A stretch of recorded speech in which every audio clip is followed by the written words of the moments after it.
Hmm. Hmm. Hmm. Okay. We are celebrating the disappearance of Srila Prabhupada.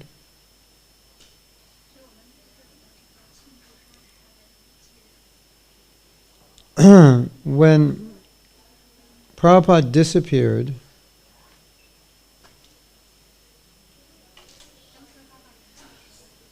some devotees thought he disappeared.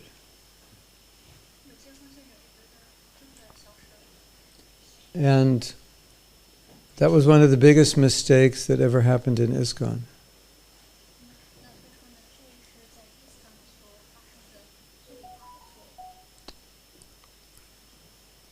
Yeah. 1 second. Can somebody turn the volume up? Because I can't figure out what to do. Just a little bit. Maybe like twice.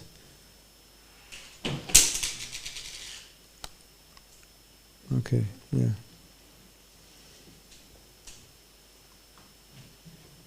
The spiritual master is not a material being that appears and disappears.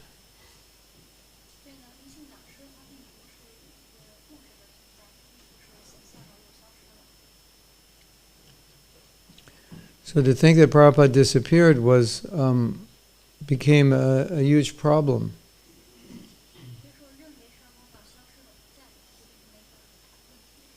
Because if Prabhupada has disappeared, then we have to get someone to replace him. Right?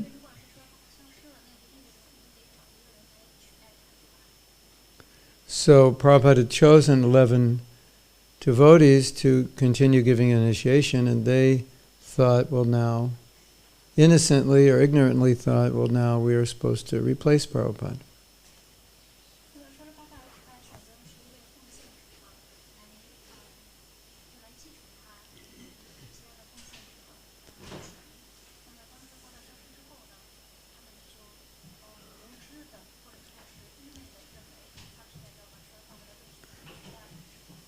Because if Prabhupada disappeared, then someone else has to take his role or walk in his shoes.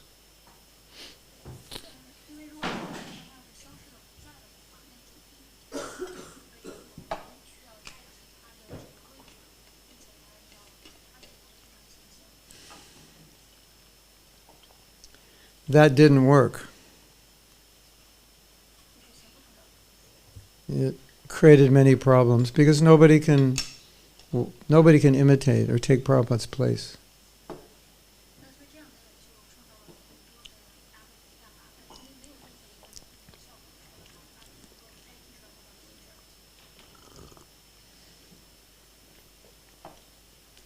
So, when we realized this mistake, at that point we realized that no one is meant to take Prabhupada's place. And nobody can take his place. And we only fully understood that by devotees trying to take his place and failing to take his place. Yes? Yeah. Yeah. So, in the aftermath of that failure, appreciation for Srila Prabhupada increased more and more because we understood he is the founder of Acharya. He's the only one who is the head of ISKCON, to whom we all should follow.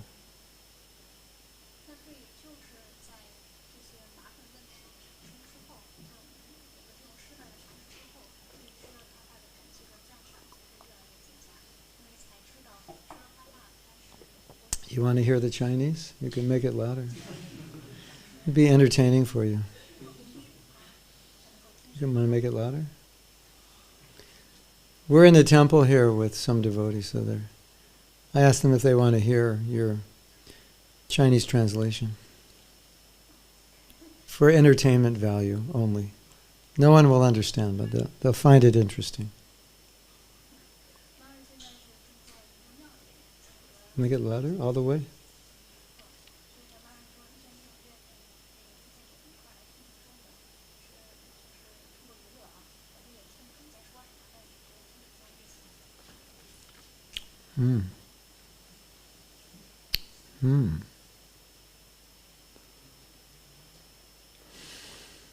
So then we later realized that initial mistake that we thought Prabhupada had left.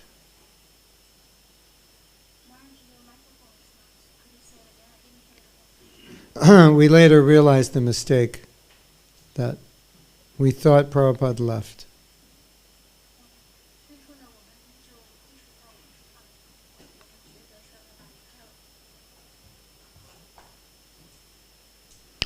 You know, it's interesting.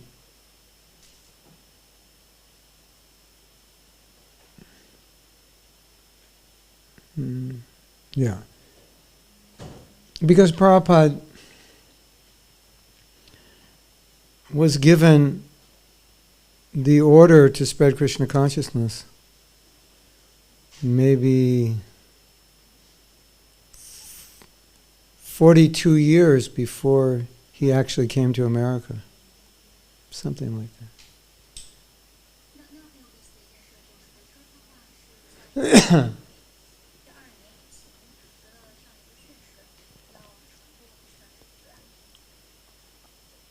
And Prabhupada would mention on different occasions that he never felt, well, he always felt that his spiritual master was with him.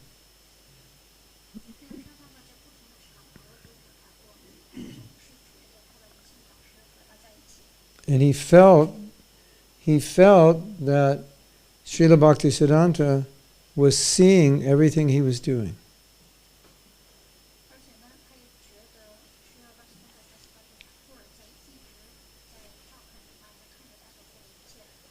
So he had that kind of intimate relationship in a transcendental way with his spiritual master.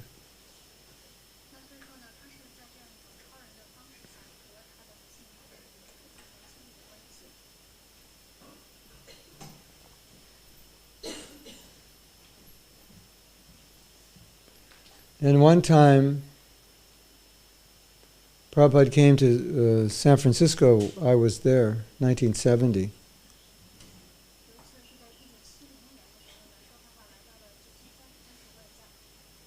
And the temple at that time was a storefront. Maybe half the size of this temple here.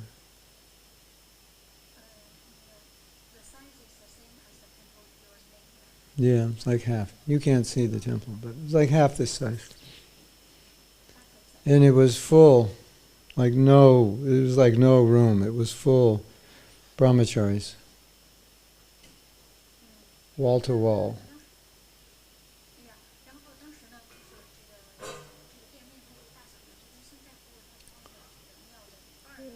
And everyone had shaved their head that morning to welcome Prabhupada.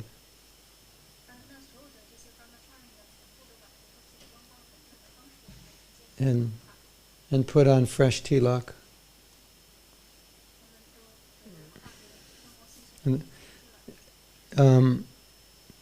And we had synthetic dhotis, and so we bought them already dyed, and they're very bright, effulgent, kind of like a peach, tangerine peach, and very bright.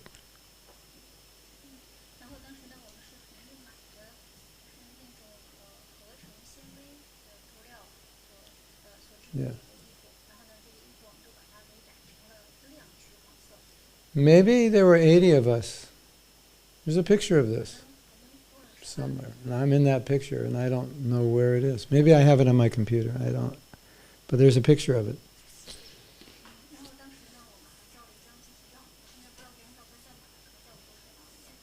Maybe some of you were there in your last life.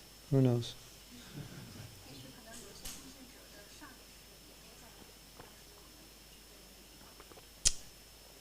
if you have an inclination to be a hippie, it's a good chance you were there in San Francisco, 1970.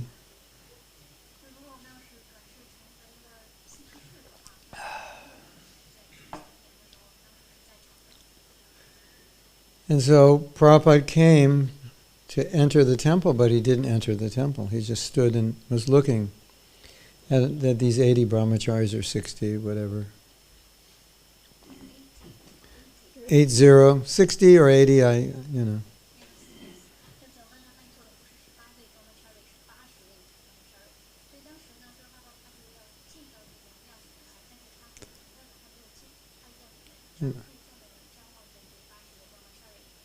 You know, when you're like 20 years old, you're kind of bright-faced and red cheeks. And so everybody was about 20.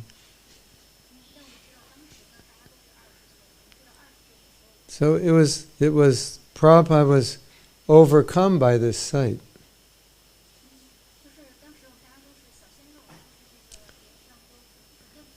Because I think there are only like 300 devotees in the whole movement at that time. So that's like a quarter of the movement in the temple, all men, shaved up, tilak, dhoti. So it was like, Prabhupada was looking at this and like, oh, this Krishna consciousness is spreading. It's happening.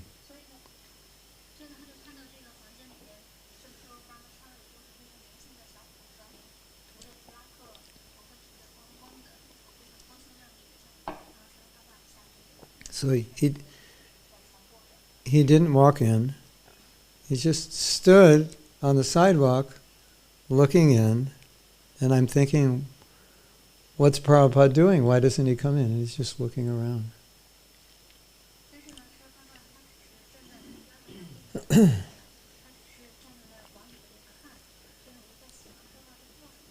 So I just noted, that's interesting.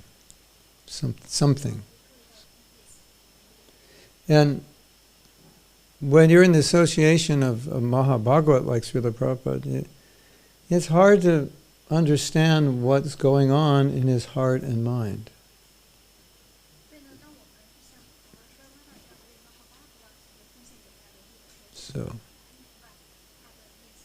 So sometimes we just observe Prabhupada did something or said something, and we just note that we don't know what it was. We can't understand it. So that I just noted. I go, whoa, that's interesting. Why did he do that? I don't know.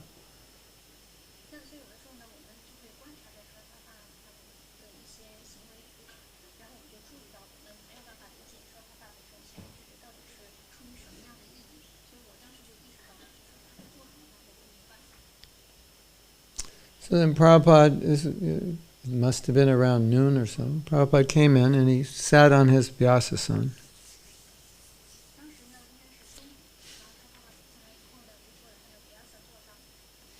And sometimes he would come and give a little lecture to greet the devotees, or maybe the devotees would have a kirtan. But this time, he chanted the Guru Vashtaka prayers.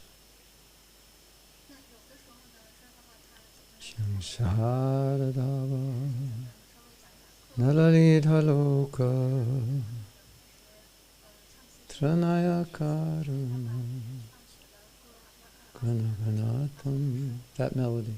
Praptasya Kalyana Gunarnavasya Vande Gurosi Charanharavindam Mahaprabhu Kirtananritya Git Aditramadjan Manashorashena Romanchakam Ashutarangabhaj Romanchakam Charadavan Nalalida. It's a little different than the morning melody. It's a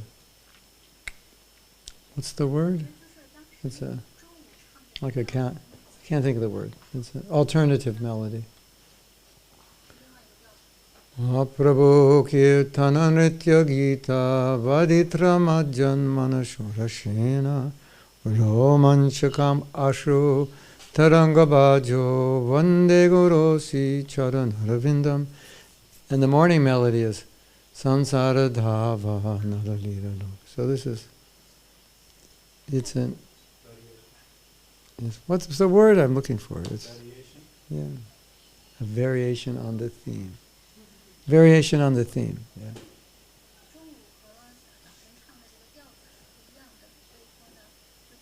I think Prabhupada didn't chant the melody we chant because it's for the morning.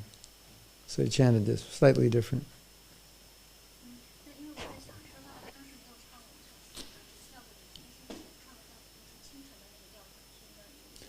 So that was number 2. Oh, that's interesting. When Prabhupada comes to a temple to greet them, he doesn't chant Guru Vashtaka, and now he just chanted Guru Vashtaka. So now, like 2 points I'm puzzled by. Why did he stop at the door? Why did he chant Guru Vashtaka? Interesting. Yes? Imagine you're there, 1970. You're 20 years old.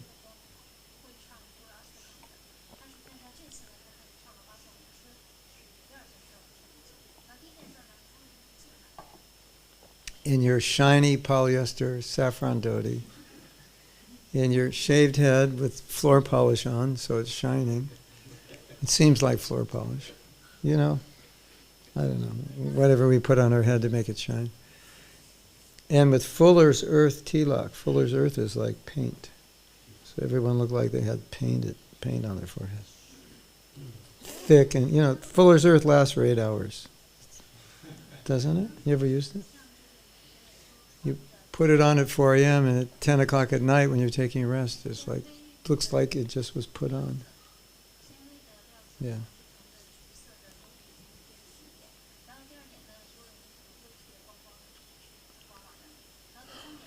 So,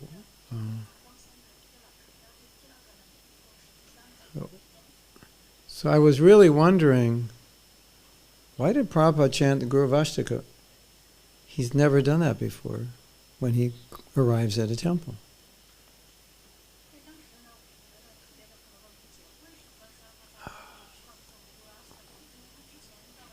And fortunately,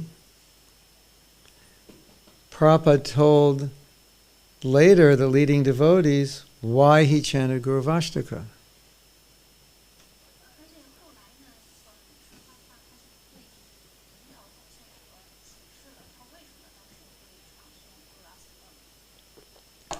And fortunately,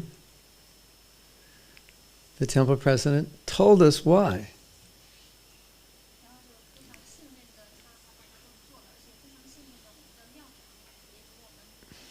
But you probably don't care why, right?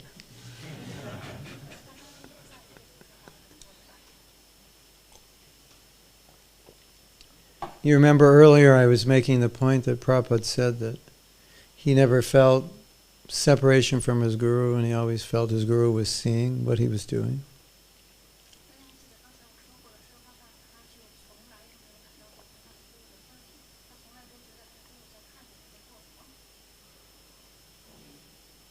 The Prabhupada said, when I came to the door and I saw all the devotees,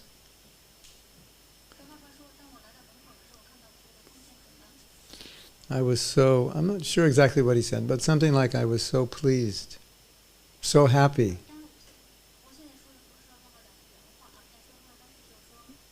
that I called for my spiritual master to come and see.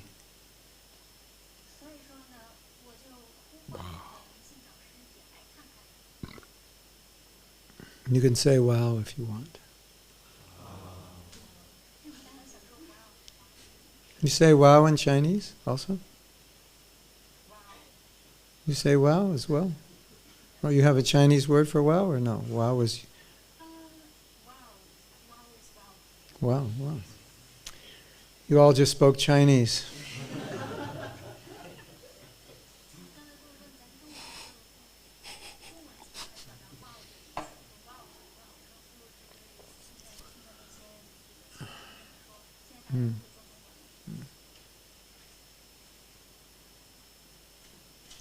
So we're trying to understand the transcendental nature of the spiritual master.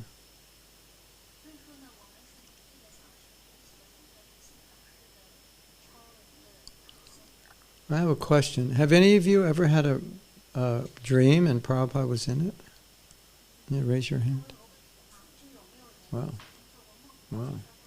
Wow. About half the devotees here in the temple. Did you feel like transcendentally surcharged when you woke up? As if you were with Prabhupada? Yes? Yeah.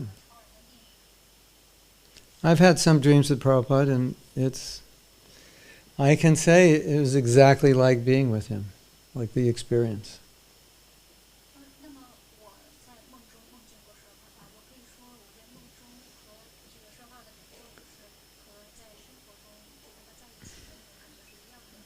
So that means Prabhupada is not a limited person of three dimensions.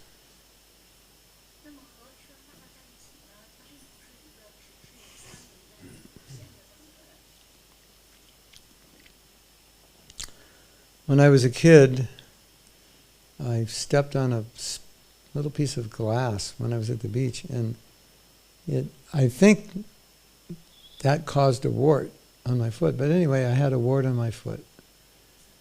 And I used to go to the skin doctor and he would cut it out and sometimes put acid, but they couldn't get rid of it. And it went on for 5 years and they couldn't get rid of it, or 6 years. A wart, you know what a wart is? It's like a growth, like hard on the skin. You have to cut it out. W-A-R-T.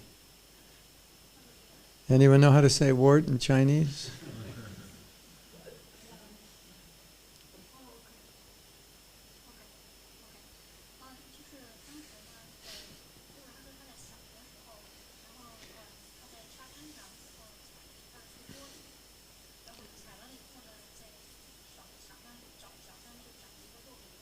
Yeah. So,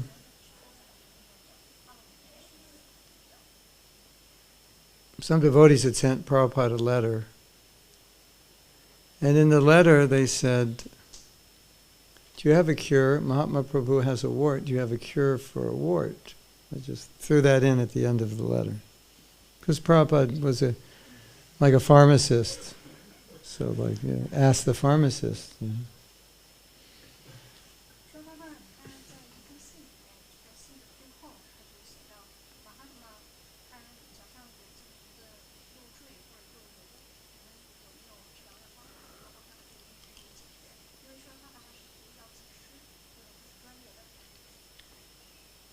So one day, I noticed that I had no wart.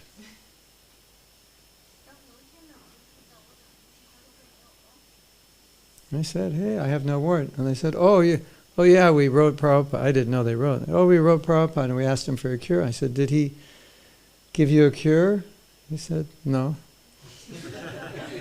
He just cured it, I guess. I mean, this was where I was like 20, must have been 21 at that point. So that was like almost 6-7 years.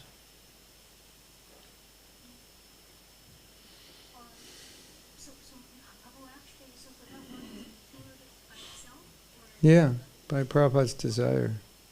It seems. If they would have asked for a cure for baldness, maybe I'd have hair now.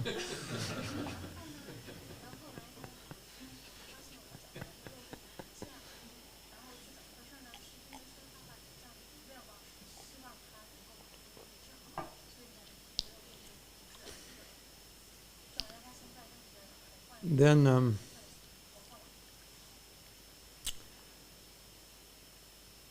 9 months after I joined the movement, at the age of 20, I was put in charge of a temple president.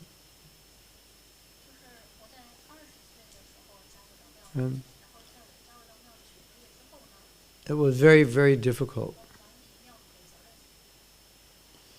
We didn't have money. We didn't have a car. The temple was in an office building. And we weren't supposed to live there. and they had centralized heating, which means that the heat centrally controlled. It shut off at 6 a.m. when all the offices closed, and then would turn on at 8. And it was in Canada, snows in the winter.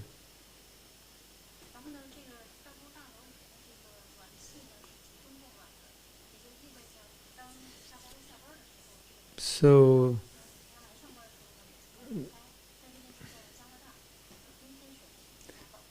there was myself and 3 very heavy-duty brahmacharis.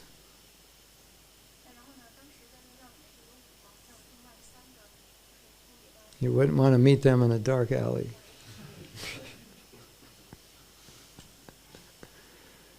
So it was difficult.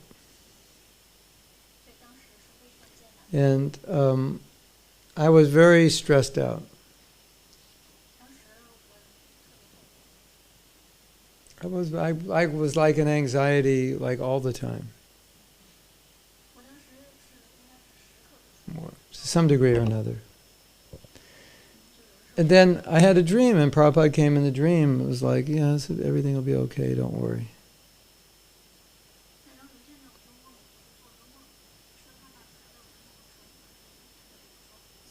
So it seemed that Prabhupada knew what I was going through and came in the dream and pacified me.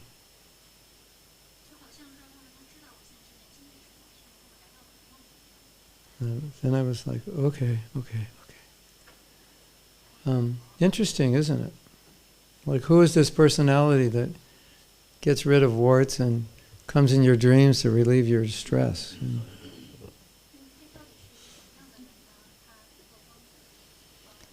So, at one time Prabhupada said, Mahatma Das this was in Vancouver, Canada. He said, he is the right man for Vancouver, Canada.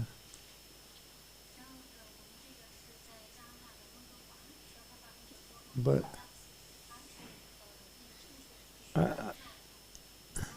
so I'm not Canadian, so I needed to get some kind of residence visa to stay there.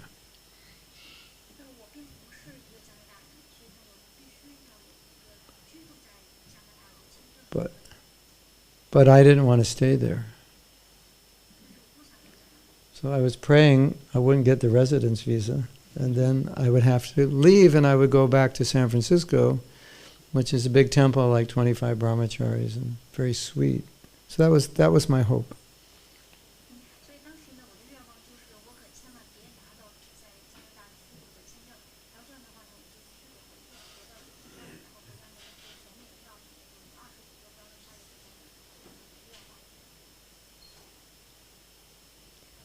So the chances of getting a visa at this time, a Canadian visa for a man my age, were like 1 out of 100. It was like very little chance.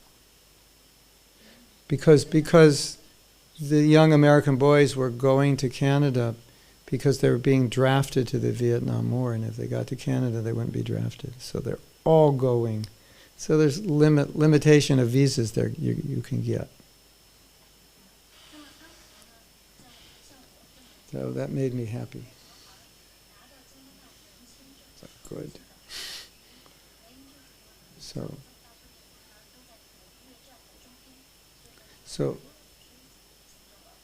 So I went to the lawyer because, my GBC wanted me to try to get a visa. So I said, okay, I'll try. I went to the lawyer. The lawyer said, you're not going to get a visa. I said, that's good. But I'll go through the process.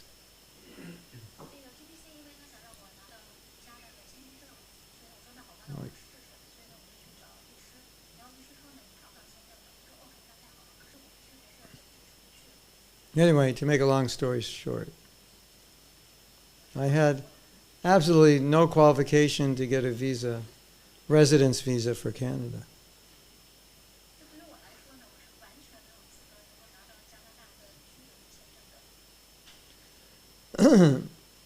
So I went from Canada into America and turned around and then came back into Canada and gave the border people the papers, and I said, I'm applying for a visa, a residence visa. And they came back. In my memory, it was between 3 and 4 minutes. And I thought, well, they looked at the papers and thought, this guy's a total loser, and just gave the papers back and said, get out of here. You're not going to get a visa. That's what I thought.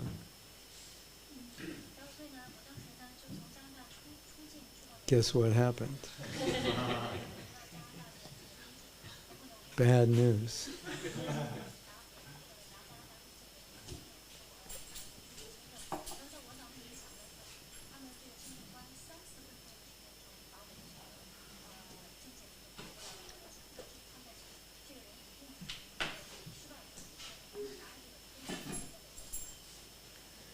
So he comes back after a few minutes and goes, here's your residence visa. Welcome to Canada.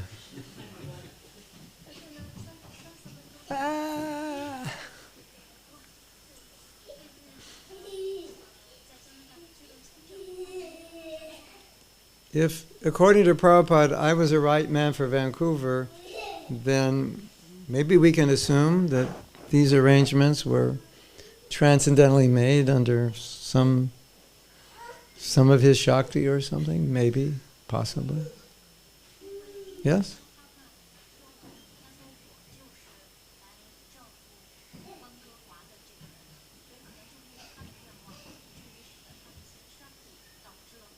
Yeah. So, if that's true, then it's reasonable to accept that it's true now.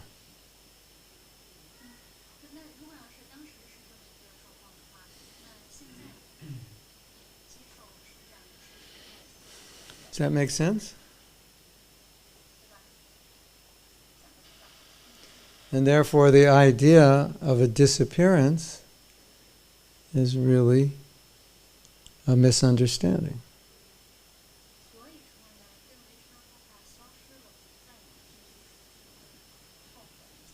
So, I have a question for you.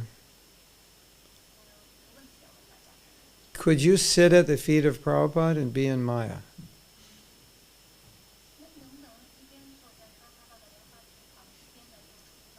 Okay, I'll rephrase it. Could you be on the same plane as Prabhupada and sit next to him and not become a devotee? Can't say no to that. Of course, that could happen. And it did happen all the time. Well, you didn't sit next to him, but near him.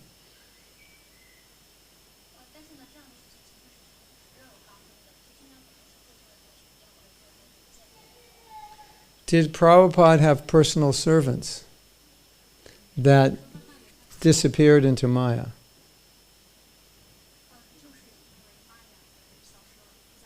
Sex, drugs, rock and roll.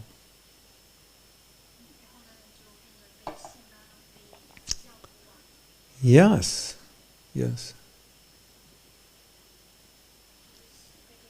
Can Prabhupada save you today? Yes. Even though he couldn't personally save his own servant.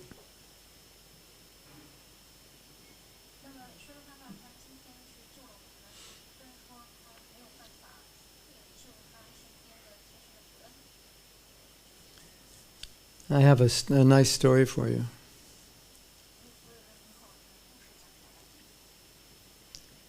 Prabhupada had a servant.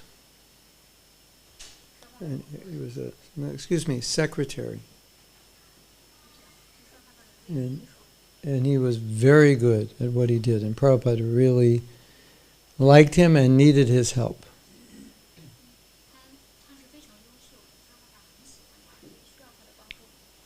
But there was a problem. This devotee was so busy, he could only chant a few rounds a day.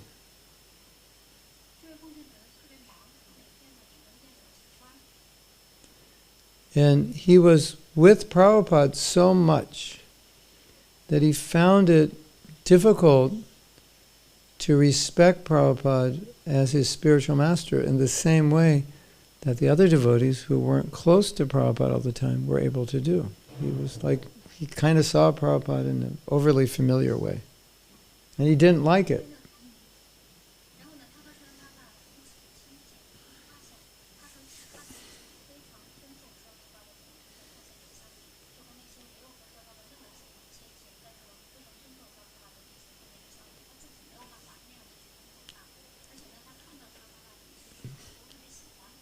So he wasn't doing well in his Krishna consciousness.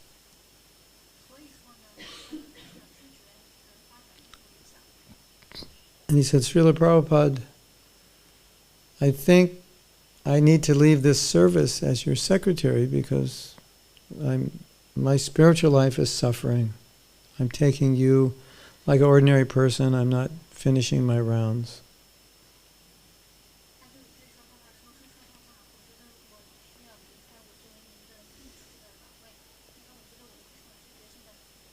And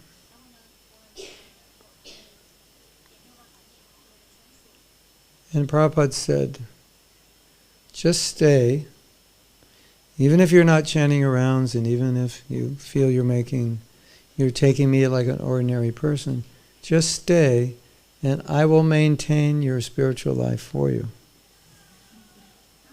That's a nice blessing, isn't it? Yeah.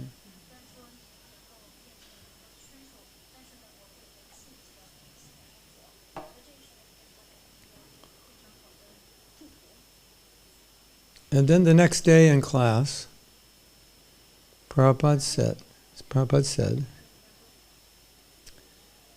don't try to make spiritual advancement. Just try to please the spiritual master. And when he said it, he looked right at that devotee. Wow, nice.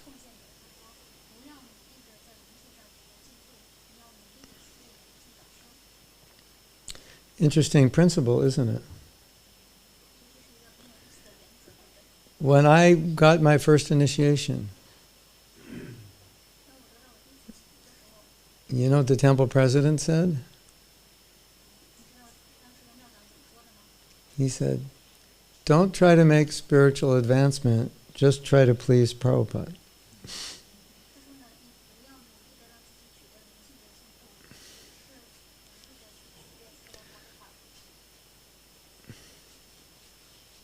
So that holds true today for all of us, not just the disciples of Prabhupada.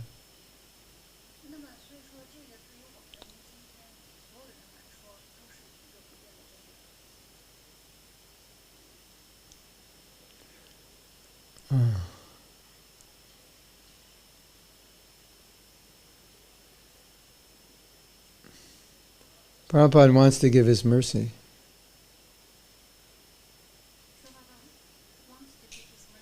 Yes.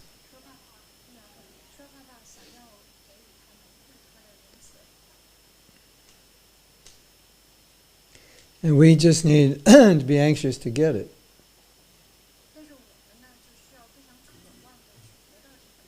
And if we're anxious to get it, he'll give it.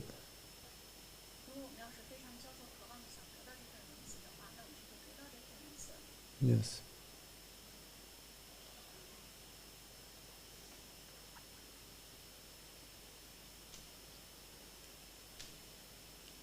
So that I think the best service I can offer you, or the best thing I can say to you,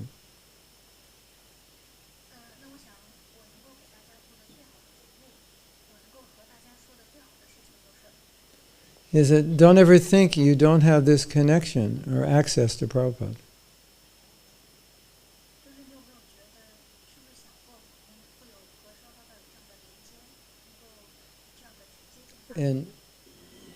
And pursue that connection. Oh, I have a nice story. Sweet. You want to hear a sweet story?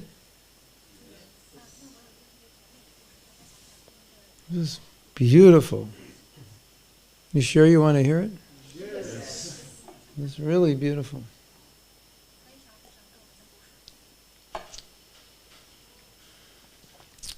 Once upon a time there were these things called cassettes, video cassettes. They're like this big. You've seen them before? And then you put them inside. That's before DVDs. What was it? The 90s, I guess. Yeah. And you know how you copy those? You have 2 machines or 3 machines or 4. You put one. What do they call that? They don't. What? VHS. Like one videotape, master, and then you copy onto all these other masters, right? That's how you did it. Take you an hour to copy an hour tape. Can you imagine? We had so much patience. Can't imagine, right? Yeah. So there was one devotee whose service was to copy, but they're copied in real time, and so he would see the video on the screen, and it just would he would make sure that the whole thing got copied properly. He would see it. So that was his service. So he's like seeing these videos over and over again of Prabhupada, different Prabhupada videos, Prabhupada Leelas, and he's watching them all the time.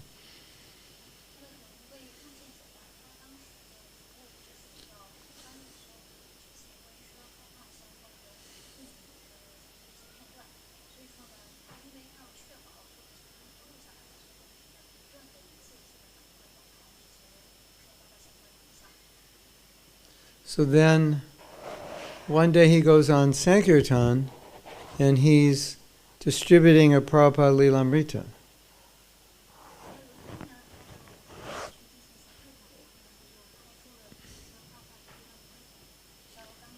And he's telling this man about Prabhupada. Prabhupada's like this, he's like that, he said this, he does that. He came here in Los Angeles. He went to this place in Los Angeles.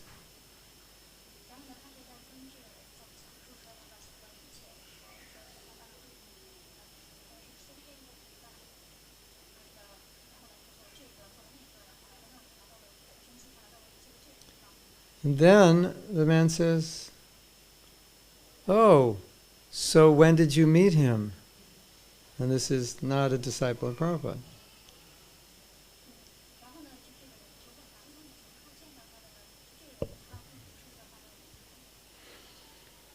Prabhupada's presence was so real for this devotee that when the man asked him the question, he caught him off guard because he realized, oh, I actually never met him, physically. But I had met him, but I never really thought that I never met him. And it kind of shook him up. I said, oh, I never met him actually.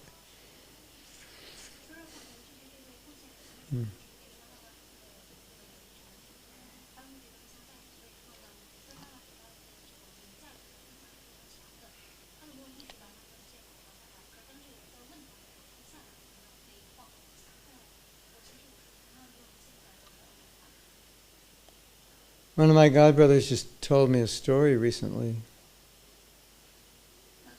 that he did something, he was doing something he really shouldn't have done. It would have been better if he didn't do it. It wasn't a major disaster, but he really shouldn't have done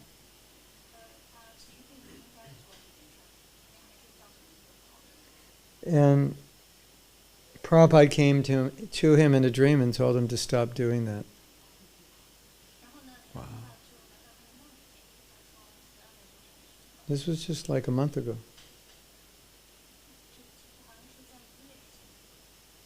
So, I think one of the things we need to realize is that Prabhupada is a transcendental person beyond our understanding.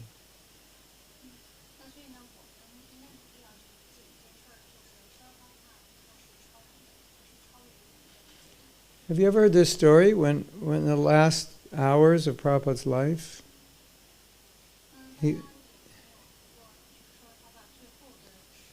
he manifested all the 8 symptoms of ecstasy on his bed. Have any of you heard that before?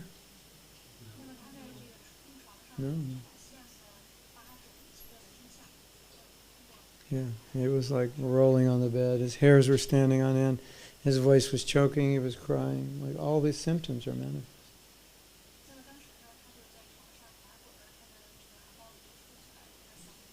And he rarely manifested those. He controlled it. So, sometimes we may think, well, he's not as great as we thought he was because he never manifested those kinds of things.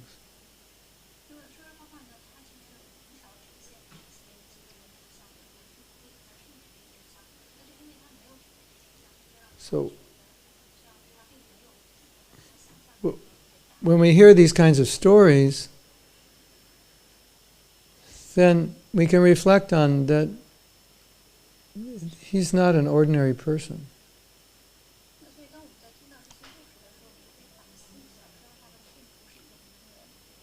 Now here's the scary part. Are you ready for the scary part? Yeah, good. Tell me. Here's the scary part. We know how devoted Prabhupada was to his guru.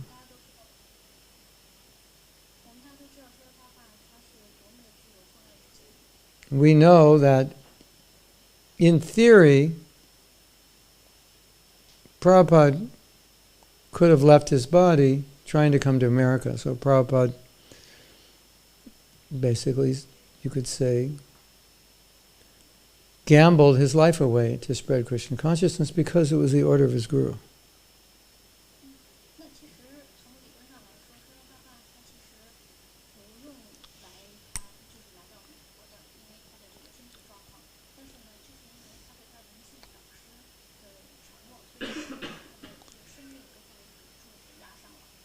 Now, we know what Prabhupada did. We know the sacrifices he made. We know what Prabhupada did. We know the sacrifices he made, willing to give his life.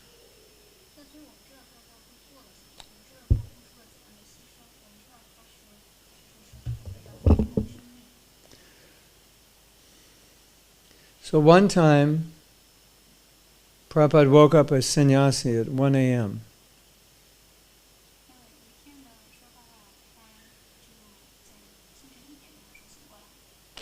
Come in my room.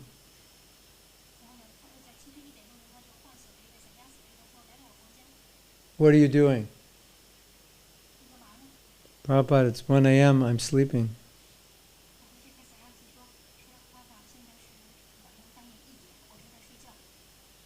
Why are you sleeping? I am up writing books. Why are you not up writing books? Because I'm not a pure devotee and you are. Why are you not a pure devotee?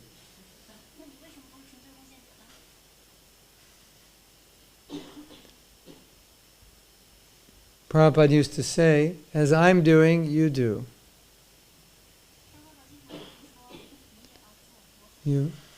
You become as devoted as I am.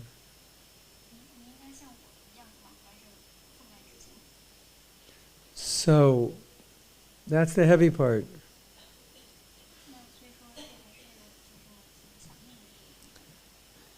Prabhupada was very conscious of how his actions were teaching us what we should be doing.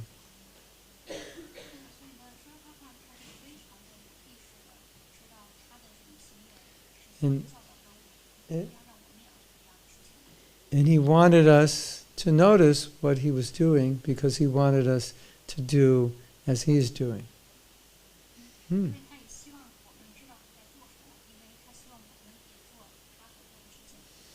So I also want to leave you with this thought.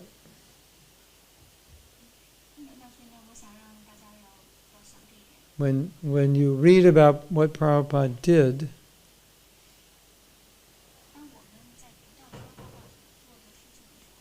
you can think, he wants me to do that also. Wow. Maybe not today. I can do everything. But as I am doing, you do also. Of course, we think, well, that's Prabhupada, and this is me, and how can I do what he did? He wanted us to try to follow his example.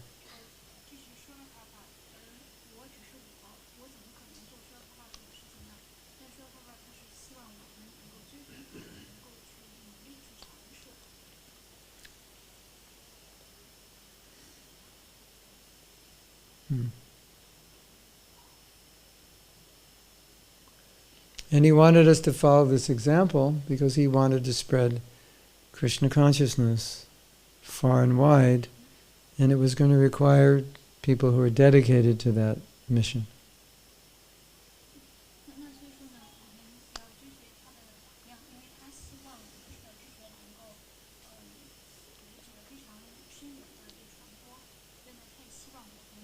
Thank you. Yeah.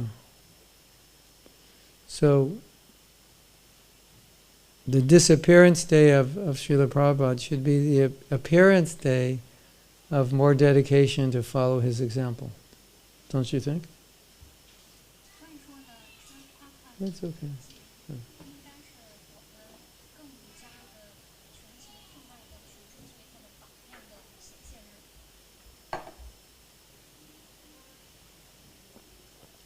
So that's what I wanted to say. And we usually go for an hour and then we take questions.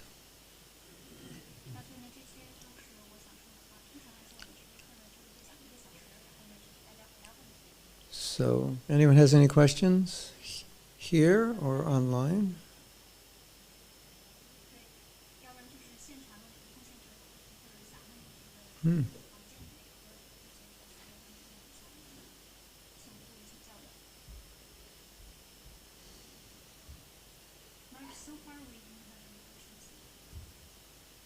Yeah, nothing to. Yeah.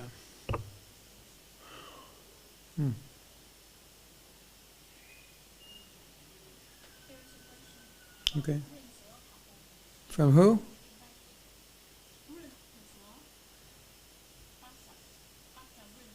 Oh, okay.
She's saying that young people don't join in China, or if they join, they don't stay.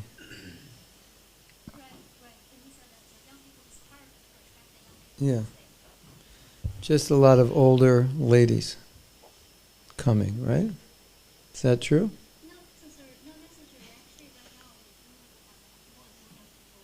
Coming, yeah.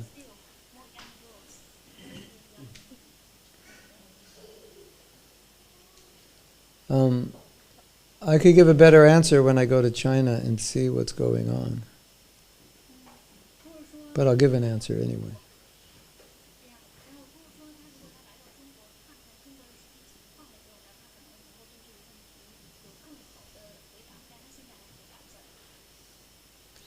generally, if we're not attracting a certain group of people, it's because we're not relating to them.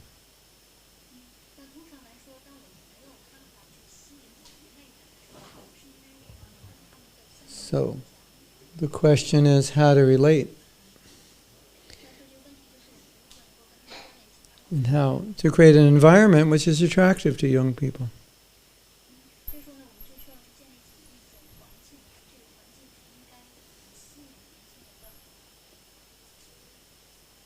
Simple, right? Some temples, like, they're attractive to certain kinds of people, and certain kinds of people therefore don't come. Well, it's like,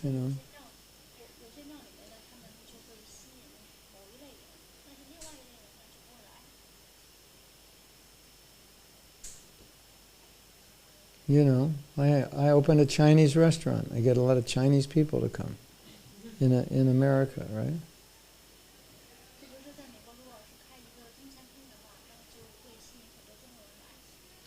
Where are all the young people? How come the young people don't come to my Chinese restaurant? I guess they don't like Chinese food anymore. It's that simple.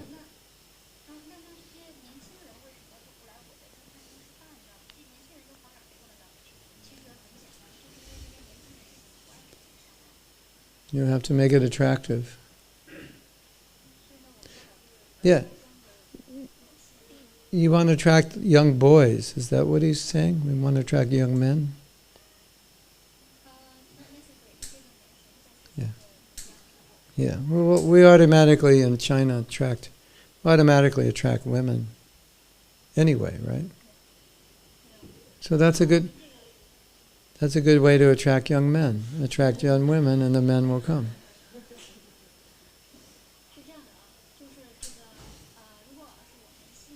It's true. I hate to say it, but we have a program in America called Krishna House. And if you don't have women in the temple, the men don't join. Believe it or not. If they don't have some women in the temple, then less men join.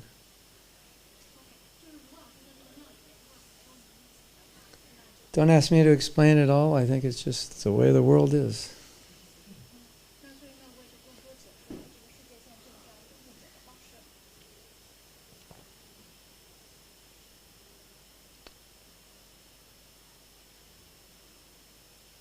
I live in a small town, and it's growing. And every year, some new place opens, some new restaurant, some coffee shop.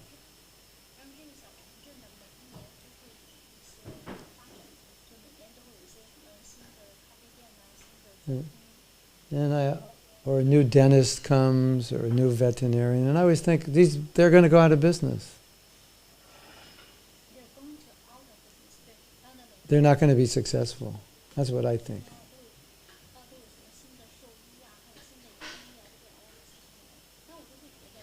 But each place has a certain culture and environment, and therefore it attracts a certain kind of person. So none of them have gone out of business.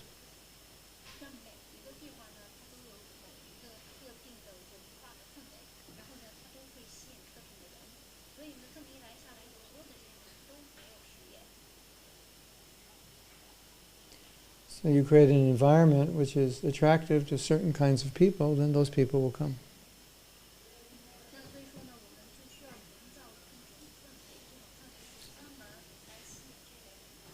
And if one thing isn't working, then you try something else. Pretty simple.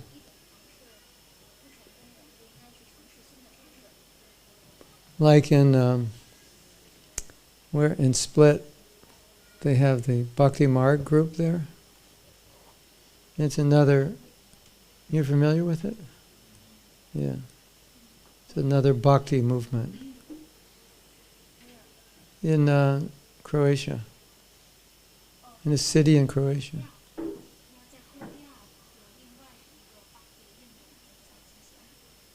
And all of a sudden there's all these people going to that program because somehow or other that program attracts certain kinds of people that maybe weren't attracted to ISKCON. The people were there, it just wasn't the right environment.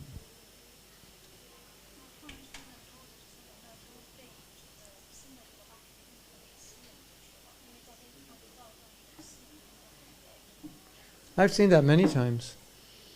You're somewhere in the world and someone says, it's not good for preaching here. And then somebody comes in, very talented preacher, and all of a sudden things are happening in the same city. So.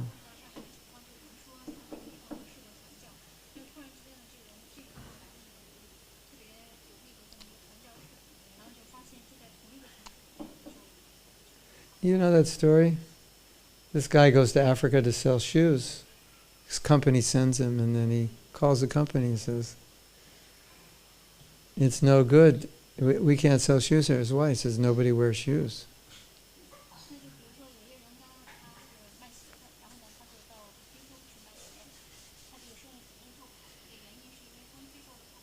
And another salesman says, send me there, it's a great market. Nobody wears shoes, and we sell shoes.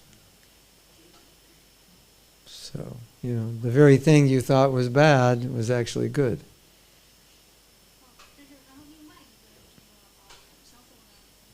Interesting, huh?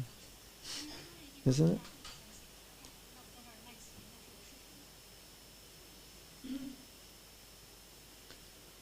Okay, what else?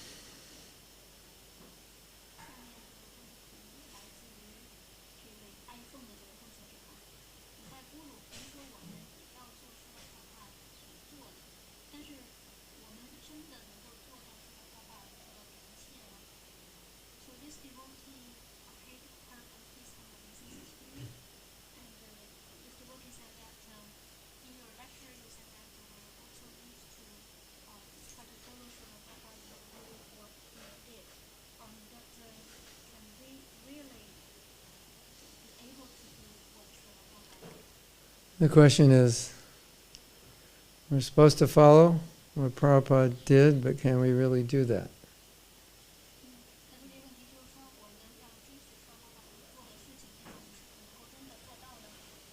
Don't worry so much. If you can do it, just try. At least try.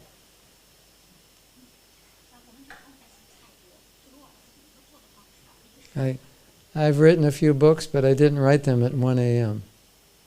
But at least I wrote the books. So, got half of the equation done.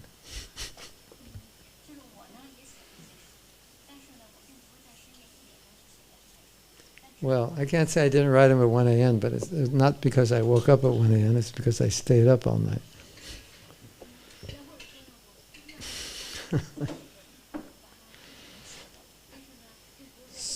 So, we try according to our capacity to follow in his footsteps.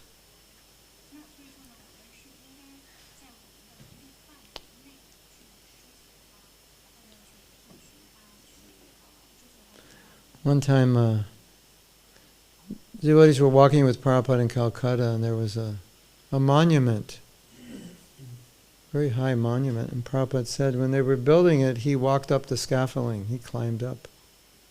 You know scaffolding? What they put around?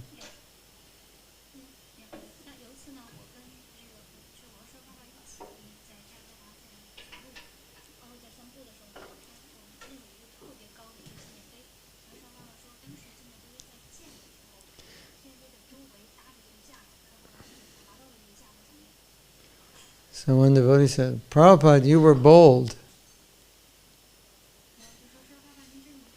And Prabhupada said, I still am. Otherwise, how could I come to your country? Nobody invited me.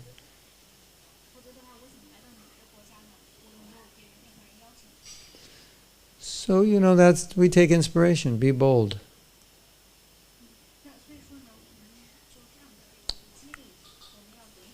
Try something that's difficult. You know that funny story about the purchase of a temple in Toronto, Canada? Anybody know that story? You know that story. You must. They found a church. It's a really nice church and a really nice, it's very close to downtown. Nice neighborhood, wealthy neighborhood. You could actually just walk downtown and do Harinam from there. It's probably like 3/4, like a kilometer maybe.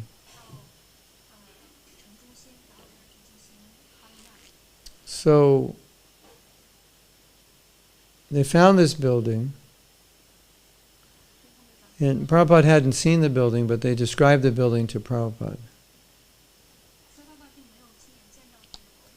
And the devotees had made plans for the whole building, where the temple would go, the kitchen, the brahmachari ashram, the prasadam room, everything. They had it all figured out. They really liked the building.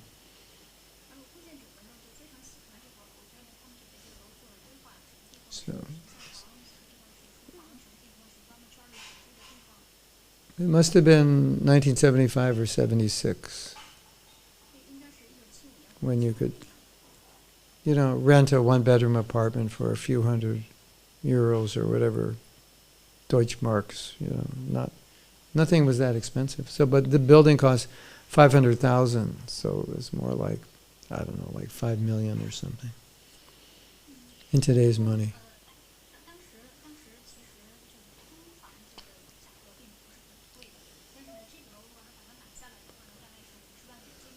So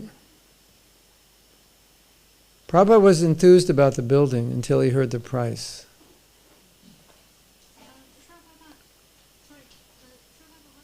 He was enthused about the building until he heard the price. You ever have that experience? You really like something and then, how much is it? And it's like, and you feel like that. Like, oh. That was planned. How much does that cost? I really like it. Oh, it's 7,000 euros. Oh. You thought it was like 300. So that was Prabhupada's response, like, oh, that's too expensive.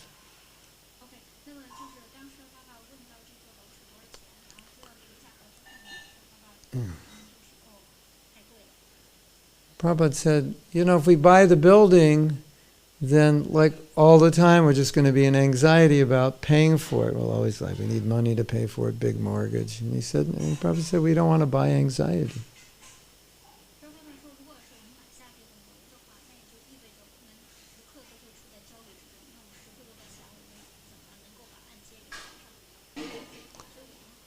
So the temple president dropped the idea because Prabhupada wasn't interested.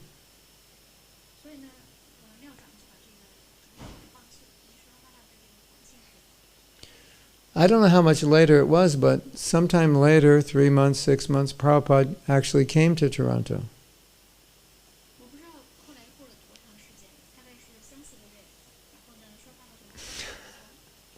And he said, what about that? It was a church.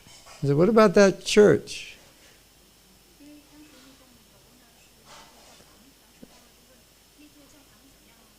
And the temple president said, Prabhupada, do you want to see it? And Prabhupada said, oh yes, I want to see it. So they arranged to see it. And Prabhupada really liked it.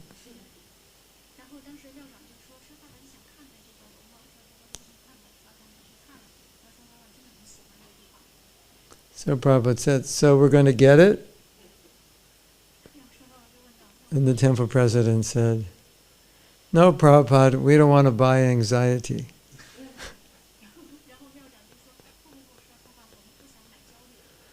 And Prabhupada said, there must be anxiety. Otherwise it's simply eat and sleep.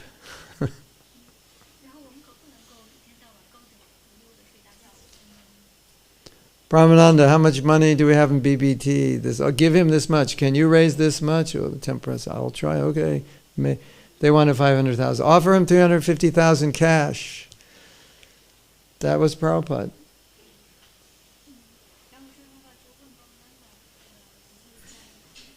So,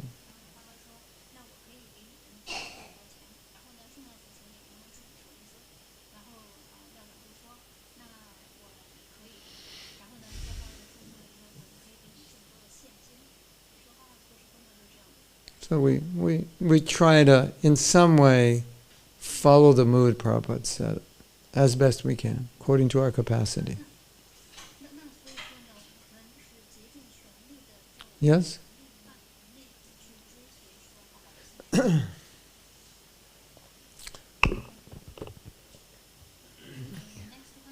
Okay.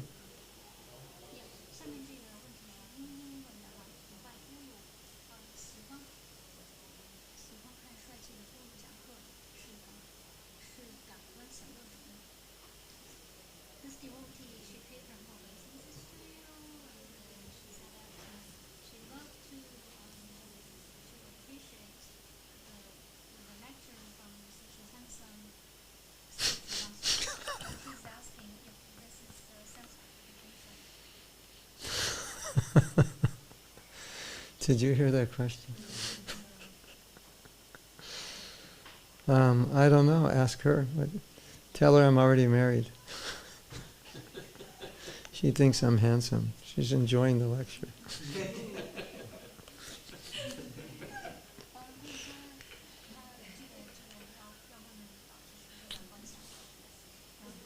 Well, I could say something. You want to serve the spiritual master, not enjoy the spiritual master.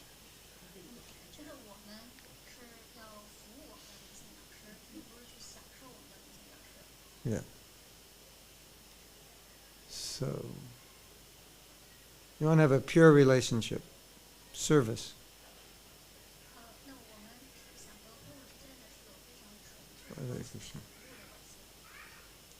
I think that Chinese women think every Western man is handsome. Don't they? Like the Indians think all the Swedish women are beautiful because nobody has blonde hair in India. And the Swedish men think all the Indian women are beautiful. Isn't it? Something like that.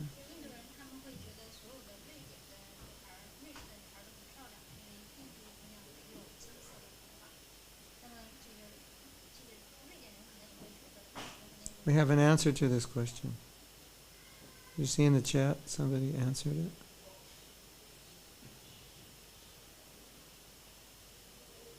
Teachers that have an attraction can benefit the discipline, in my experience.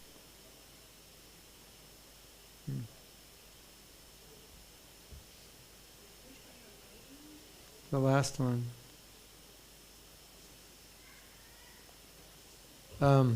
We were all very attracted to Prabhupada. He was very beautiful in a spiritual way.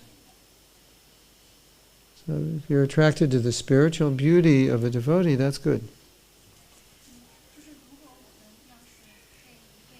I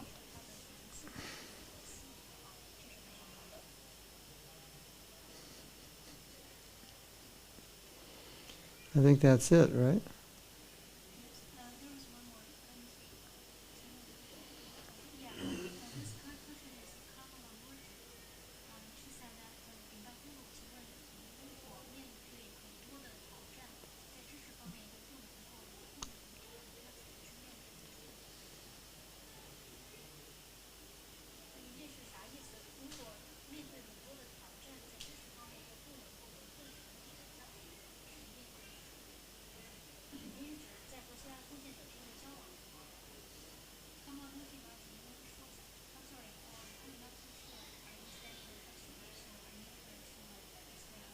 Okay, I'll be back in 3 minutes. You can figure out the question and I'll come back. I drank too much tea. So I'll be back in a few minutes.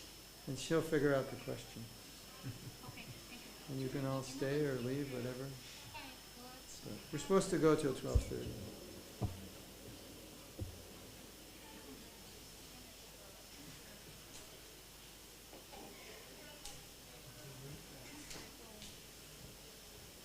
I'll drink too much tea and just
Yes. Okay. I'm back.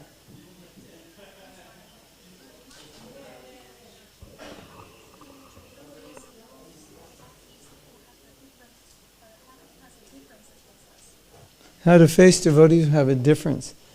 Give them a big hug.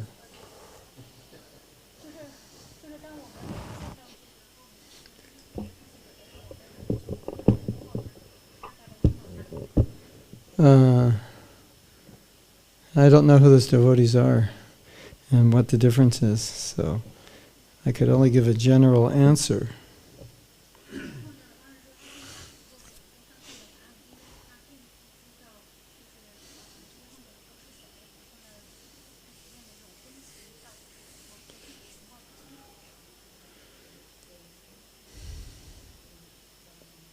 Sometimes we have to work in groups of devotees that all agree.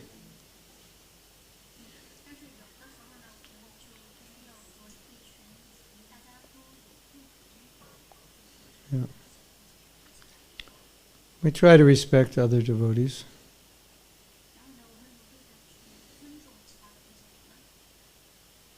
We try to respect everybody. We try to understand why they believe differently.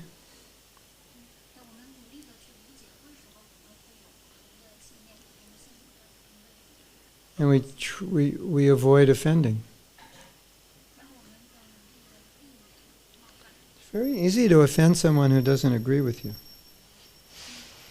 Jai Prahlad Nrsimha ki jai. Isn't it? You ever offend somebody because they don't agree with you? Isn't that weird? Prabhu, something's wrong with you. What is it? You don't agree with me.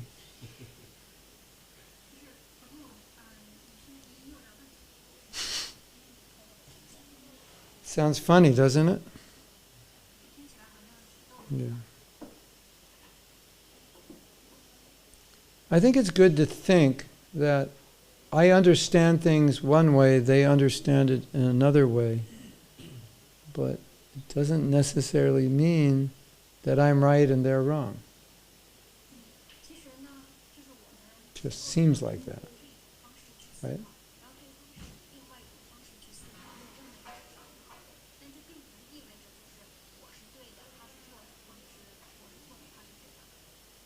Seems like I'm right. I have a question for you. Have you ever been wrong?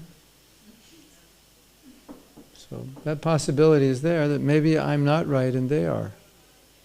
Maybe.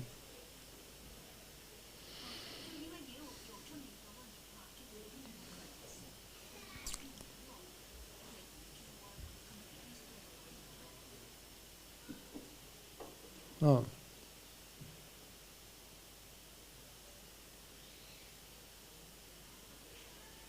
Mm.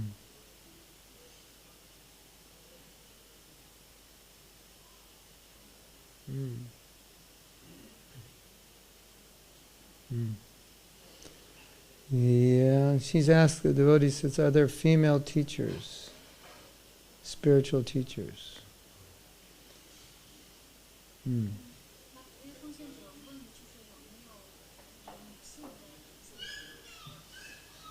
Yes, there are. Like Donna Kelly and many others.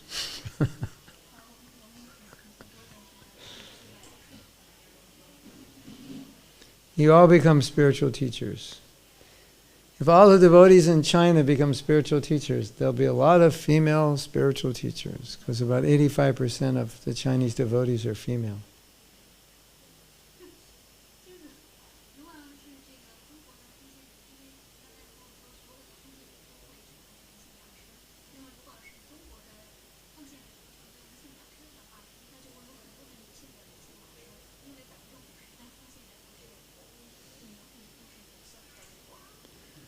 The teacher, maybe Donna Kelly, you could answer her question, or someone could answer the question for her. She wants to know who to Like on Facebook, who to visit, like Narayani and Urmila and others. Women. Okay.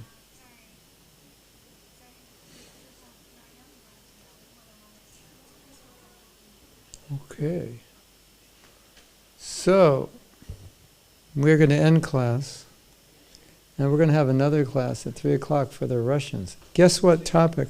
3:30. Guess what the topic is? Srila Prabhupada. So now I have to give a different class on Prabhupada because you already heard this one. And you already heard this morning.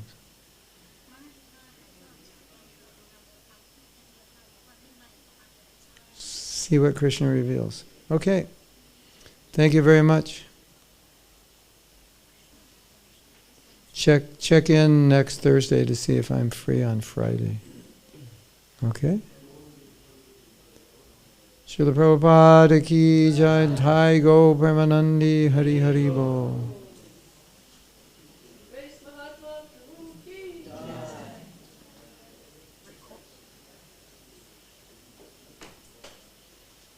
Okay, now, in our leisure time, figure out why Zoom is turning my camera upside down. Because it doesn't turn it upside down on